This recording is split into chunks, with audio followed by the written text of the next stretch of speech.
The Secret Service is in charge of security at the inauguration, and it has never been more tense. Areas around the White House and the Capitol are locked down. Americans have been told to stay home and watch the whole thing on TV.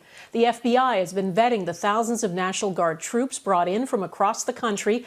The feeling seems to be just get through the day without any political violence. Mike Armstrong is in Washington tonight, too, and gives us a sense of what it's like. They are just about everywhere. National Guard soldiers seem to be on every corner in downtown Washington. So it's like you can't get to work, you can't go nowhere. It's like gated everywhere. It's crazy. The security perimeter around the Capitol and the National Mall is bigger than it's ever been before for an inauguration. And there are more soldiers than ever in history to enforce it.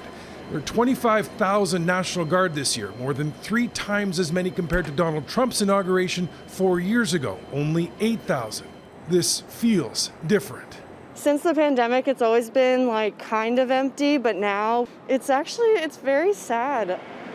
For businesses in the area, after months of pain from the pandemic, this is another blow. They usually get a bump in inauguration years. For the first Obama inauguration in 2009, hotels were at 97.2% occupancy. The Trump inauguration in 2017 was smaller, but there was also the Women's March the next day. Again, hotels were almost full at 95.2%. Since the January 6th siege at the Capitol, hotels have been busy, but fielding cancellations. Even with the pandemic, there was still a desire to come and witness and be in Washington, D.C. All of those opportunities went away. Just to give you an idea of what it's like to be here in downtown D.C., we're about 3 blocks north of the White House. You can see every street is blocked off by National Guard or police, in fact, every alley as well. And then you get another security perimeter, barriers, fencing, more guards. This one you can walk through. But if you do, you end up at another security perimeter, this one being guarded by dozens of National Guard. No one is getting anywhere near Capitol Hill, the National Mall, or the White House right now.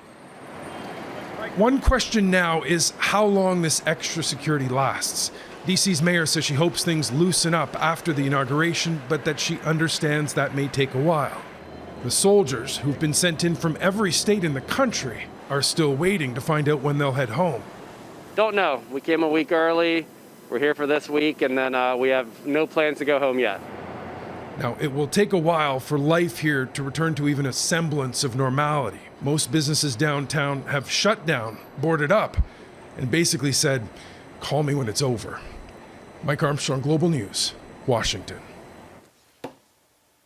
Global News will have live coverage of the inauguration from Washington, D.C. tomorrow morning at 11 Eastern, 8 Pacific.